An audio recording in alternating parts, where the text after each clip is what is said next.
About 1974 I started smoking. There we go. Smoked every day, 49 years. My dad was in Saudi Arabia when I was 14 and I went out to see him, 6 weeks school holiday, with another lad, my mum. And we just went and bought a packet of ciggies, because that's what everybody was doing. It just escalated. I'll just have a go today. Let's go and get it out again, have another go tomorrow, you know what I mean? And it's just 49 years down the line. Till I got to the stage where I couldn't do anything. Couldn't even get up the stairs. I started smoking when I was about 18, and I can remember the first cigarette I had because I was given this at a party and I didn't know what to do with it and people laughed at me. So I persisted and learned how to smoke and carried on for about 50 years until I decided enough was enough. If I didn't give up now, then I never would. I was about 23 when I started smoking, and it was because I drank and it went along with it. Oh yeah, having a laugh and a joke and have a puff on a smoke. Next thing, I was hooked. Wish I never had, but I did.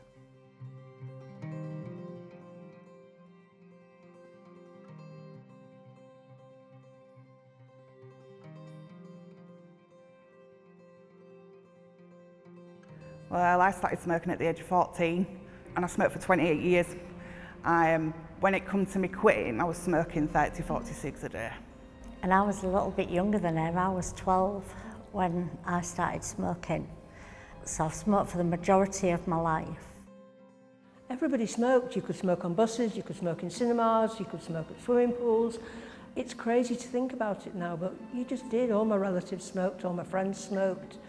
We would share cigarettes around. If somebody didn't have any, then we would, share them around. It was just something that everybody did. And those who didn't smoke were kind of... I think the first packet I ever bought was on a Sunday, walking to the pub. And at the time, I worked 12 hours a day. So you only got certain points in the day where you could have a smoke. But once I'd finished, I was like a normal smoker, I would have said, and it quickly advanced. 1976, went in the RAF. There you go. Saw a bit of active duty in that. Still smoking. More because when you was out in uniform, you couldn't smoke. You could only smoke when you came back. So it was one after the other. Then came out of the RAF and started my work career. Building caravans, then became an engineer. While I was in the factory fixing a machine, I was absolutely fine. As soon as I went and sat in the office, started doing paperwork, I think, oh, I'm going to have a ciggy. Because there was nobody to tell me when to come in, when to start, when to stop. There was only me in the engineering. So if I had no machines to fix, outside, smoke shelter. That was it. That was my day. Then I just say 7th of January, I just turned around and said, went to the boss and said, that's it. 63, I'm done. Walked away and met Mav. Hi, Mav. How are you doing? Yeah, not bad. I've stopped taking them patches now.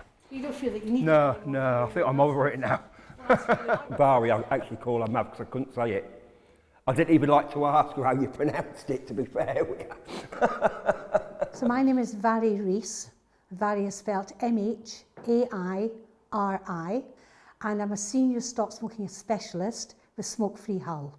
I think Andy really wanted to stop smoking. I think that's the key, is people will come to us who've been told that they need to stop smoking, maybe by a doctor, consultant at the hospital, but they're not really ready. They kind of know they need to, but they're not ready to do it, and that can be harder. Whereas in Andy's case, it was his decision. He was referred to us, but he really wanted to stop smoking. It makes such a difference. I couldn't get up the stairs, I couldn't do the job anymore. I couldn't get down to it. I could get down to the machine, but I couldn't get up. I had no breath. And when I first met Mav, I was on inhalers, a lot. I'm still getting texts from the doctors saying, You haven't been for your chest x-ray. You haven't been for this. You haven't been for your inhaler. I had pocketfuls of gear just to get me through the day. Now, 28 years smoking, I never thought I would do this. So what I thought I'm going to do is do daily TikToks to let you know my journey, because if everybody else knows I'm quitting smoking, I can't have a slice it, can I? But there's no... I had high cholesterol, I was on beta blockers, blood pressure was up, pre-diabetic, you know, and it was just... I've got a history of heart disease in the family, and I need to live a long life for my youngest. He's autistic. So it was just like, that's what pushed me. I did say over the years, didn't I need to quit smoking. But at the age of then 42, being told I've got early stages of heart disease, it's like, no.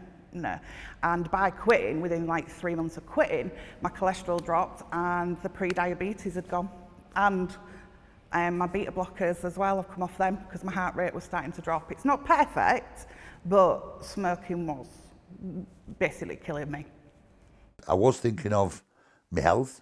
I was thinking of the monetary side and how you wake up in the morning and you've got that, and as every smoker knows, what comes up in that most mornings, different, I know it's not a nice subject, different colours, different varieties, and it's awful, and I had to stop it, There was a financial impact that it had, because every time a budget came out, I said, that's it, if it goes above this amount, I'm going to stop. And it went higher and higher and higher, and I still never stopped. My dad had heart disease and he passed with lung cancer. My mum had vascular dementia. She was a smoker for a long period of time too.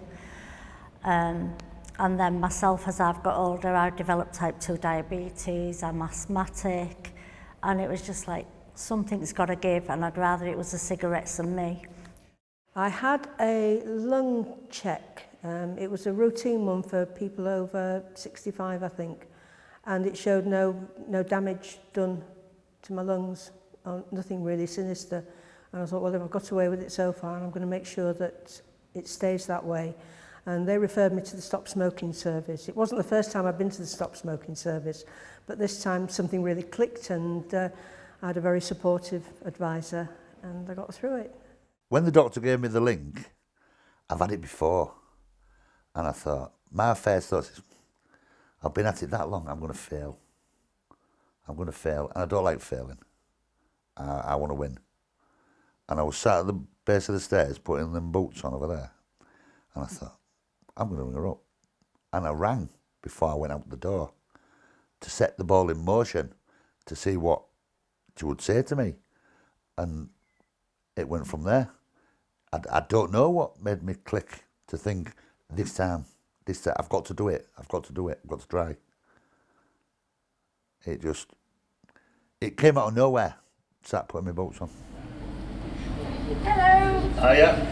You look so sorry for today. I am indeed. We like to speak to them weekly for up to 12 weeks. And initially when we try and explain, like the first session will be about 30 to 40 minutes because there's a whole host of things that we need to address. It's not just about, hello, yeah, you want to help with stopping smoking, let's get you some patches and maybe some gum, there you go, we'll check in a week. It's about peeling back the layers because people have very complex lives. So it's like trying to establish what their reasons are, what's brought them here. Well, you kind of tailor it to the individual. Obviously, some people require perhaps a little bit more encouragement and support. Attending weekly, we know works well. We know it's the best way to stop smoking is to come to clinic and see an advisor face to face. We know that. The evidence is there that shows us that that really, really works. And then we just tailor the rest of the support around the individual. This is how bad I was. I live 3 bus stops away from where Mav is in the office. I had to get a bus. I couldn't walk. I had to get a bus. It's only a 10-minute, not even a 10-minute walk. But yeah, then I got the appointment and I didn't have a cigarette from that day. She gave me the patches and I said, if I'm going to do it, I've got to do it now. And that's it, I've not smoked since. This was my first goal, was have a lean or sit on here. Couple of minutes. And there's the bus stop, and that was my goal then, just try and make it to the bus stop without stopping.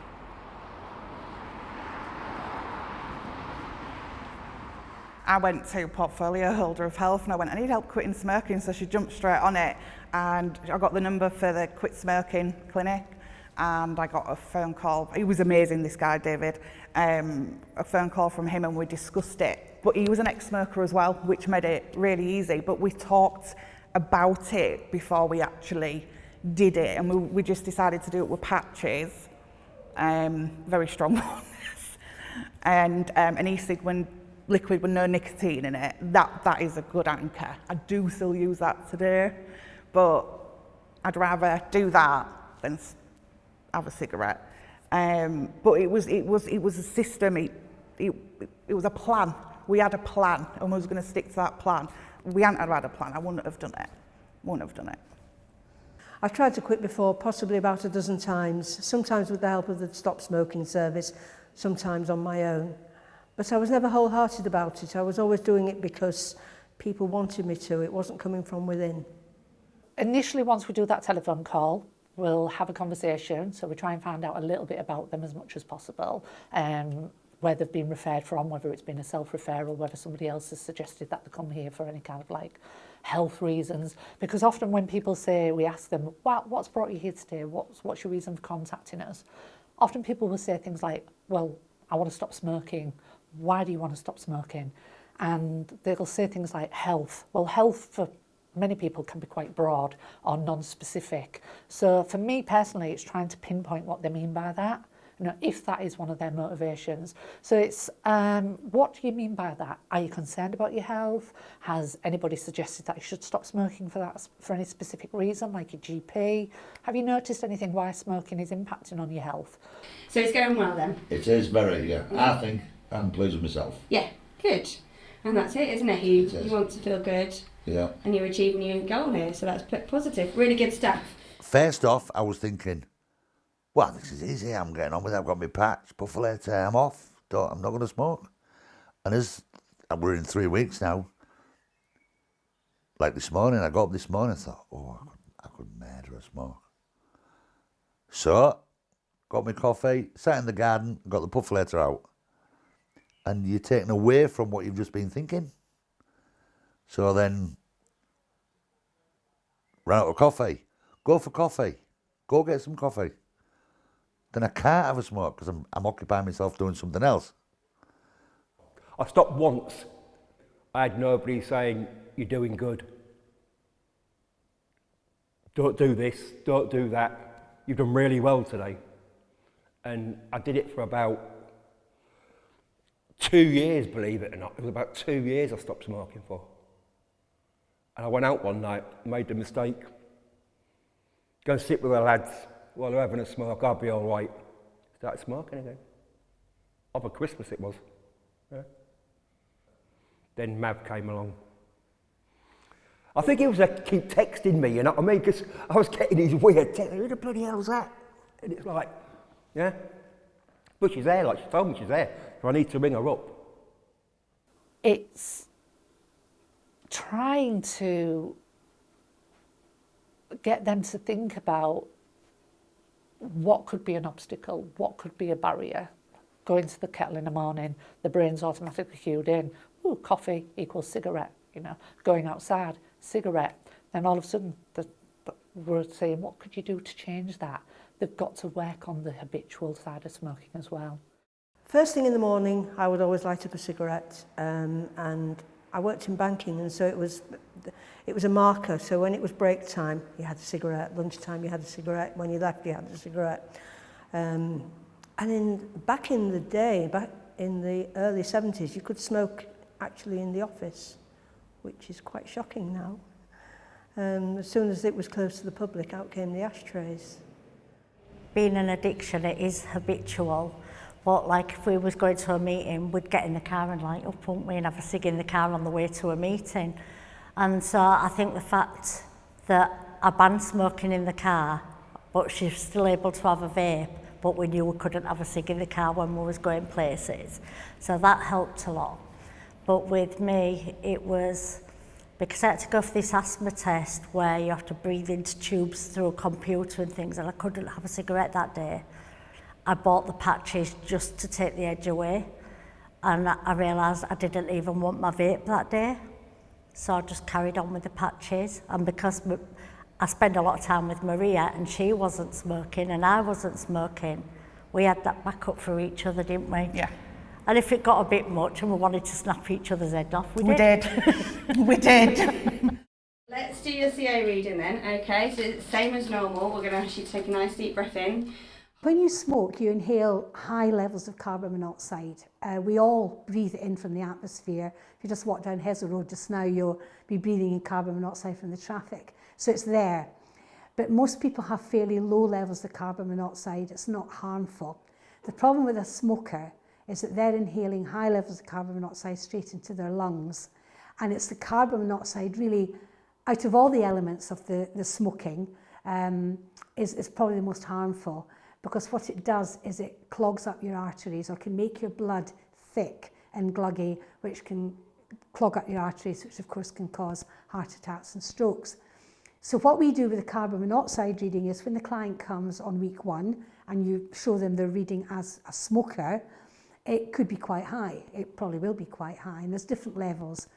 And then they come back a week or 2 later and they've quit, and of course the levels have dropped down. And it's dramatic. It goes down within 24 to 48 hours of not smoking. So it's a great tool for the clients to actually see. They can see their progress.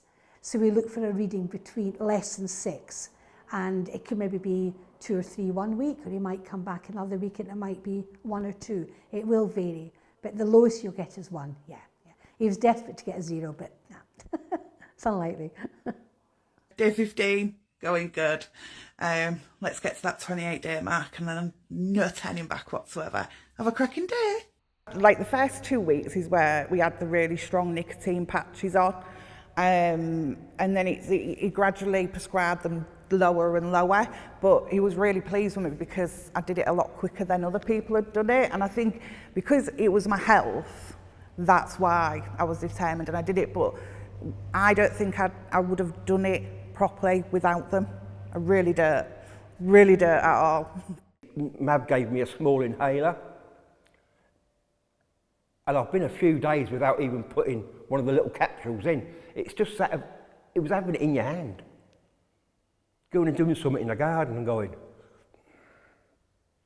that's all it was. Once I got rid of that, then it was, and the patches, I don't actually know how the patches, they're nicotine based like, and it goes into your system, but I did a couple of days without one. And I can't really say whether it was me being quite strong and thinking, I don't need a cigarette, or they work. I'm still undecided on it, you know what I mean? I don't know. Yeah, I don't know. People will often go to a supermarket and buy a packet of patches, but they may not be strong enough. So we can advise them on the correct product, correct strength of nicotine that you're going to need, and how long to use it for. Because again, people might just use it for a week, think they're doing okay, but of course it's too soon. You've got to use it over a period of time. How have things been? We've not seen you for a couple of weeks, have we? Still going. Had one mishap. Okay. I suppose everybody else had one. Oh, do you want one? And I took it. Okay. So you were offered one by somebody else? Yeah. Okay. Because I'm just going like that. Where's my puffer later? Yeah. Okay. And I'd left it. I had that smoke, that one, well, not even a complete one, and I was devastated to myself because I knew after the fact I didn't need it, and I suppose I didn't really want it. Is it peer pressure because people around me were smoking and I felt like I had to be included? I felt like I'd let myself down, I'd let Emily down, but it was no pointless trying to hide it from her. I've got to tell her what I did, because any advice she could have given me on that one is greatly appreciated. If, for instance, somebody has relapsed and they've said, I've smoked 20 cigarettes and I've realised that it is a little bit too difficult. I think it's not about pointing fingers. I think it's about letting them know that there is that safe place, you know, right, okay, what have we learned, you know, when you feel ready, maybe have a little bit of reflection of this, and when you feel ready, I can check in with you in a couple of weeks' time, have a think about it, think about what went wrong, what was positives, you know, think about those situations when you didn't smoke, when you felt like smoking, and maybe build on that.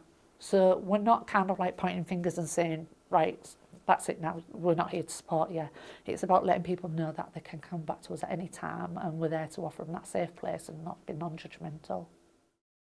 I'm looking forward at this moment in time, not so much having that in my mouth, because that tells people, but I want to get rid of the patch. That's what I'd like to get. I ain't so much bothered about that because I could probably have nothing in it. I'm hoping I get to the point where there's nothing in it, but I'm still puffing on it. Just so it's there, and just till that point where I've left it. I left it in the car, I left it at home, and that'll be when I don't need it. But even if it comes to the point of nothing in it. So yeah, there's a goal. I was so enthusiastic and I was so determined that it was going to work this time. And I was nearly 70 and I haven't got a lot of time left to embark on the whole process again. I downloaded the Stop Smoking app, which monitored all my health improvements, and it also monitored the money. And for a long time, I was putting the money aside, and I bought myself a holiday. I treated myself to some nice clothes.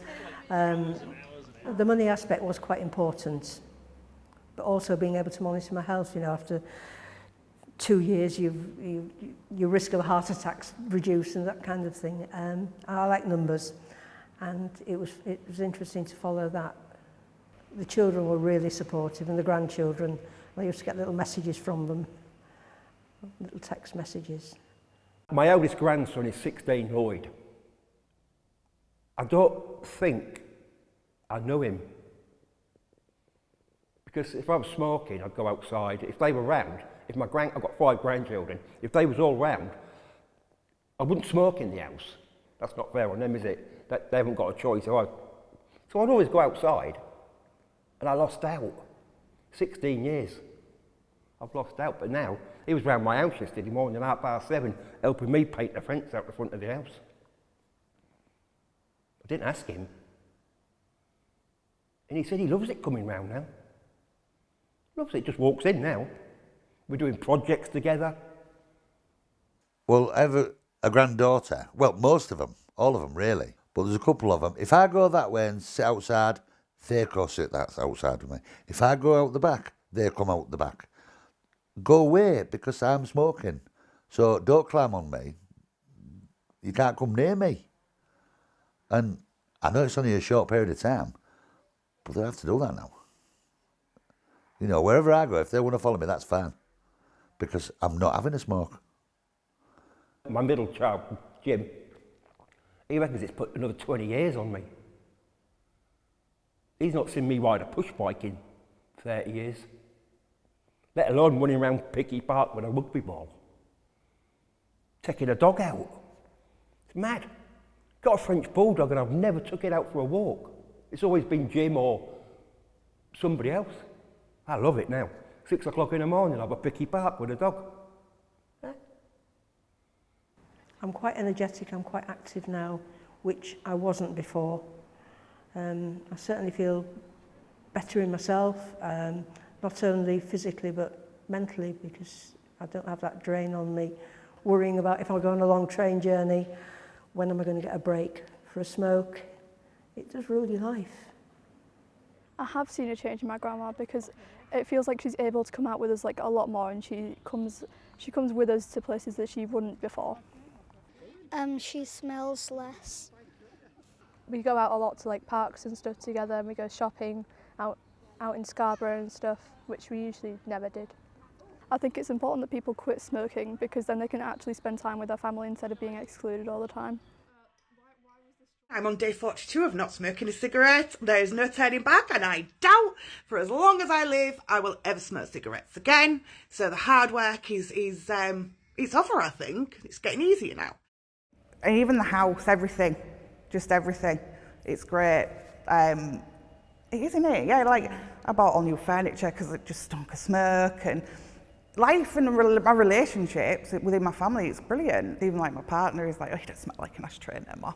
Coming for a kiss more often. I've got the energy as well. I've got the energy for them. And we do a lot more activities, miles more because there's more money in the bank. I am a quitter. I am now a non-smoker. I'm classed as a no-smoking person, and I'm very pleased about that. And I'm going to do my utmost to keep it that way. I can't see any reason as to why I would go back to smoking now. There's a lot of time wasted in smoking, and I've regained that time. You know, the standing outside. I missed out on a lot of years of life, I guess. I was working from midday till 9 o'clock at night. That was my shift.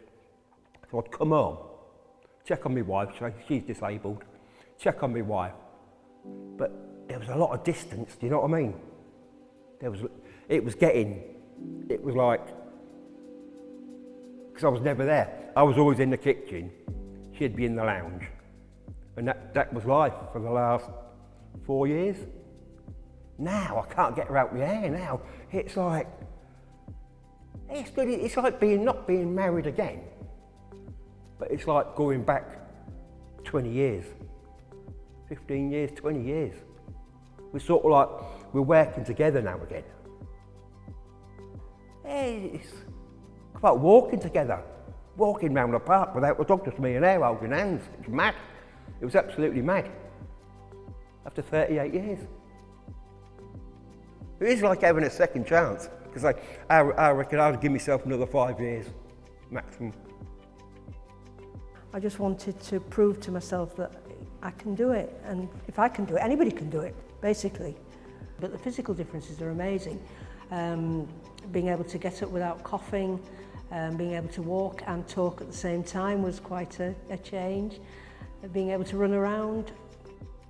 The monetary side of it never really bothered, but it's nice to put my hand in my shorts pocket and I'm not just feeling my leg, I'm feeling extra money, you know, which everybody wants to do, don't they? Tasting food again. That's the biggest thing. It's the biggest thing, that is, tasting food.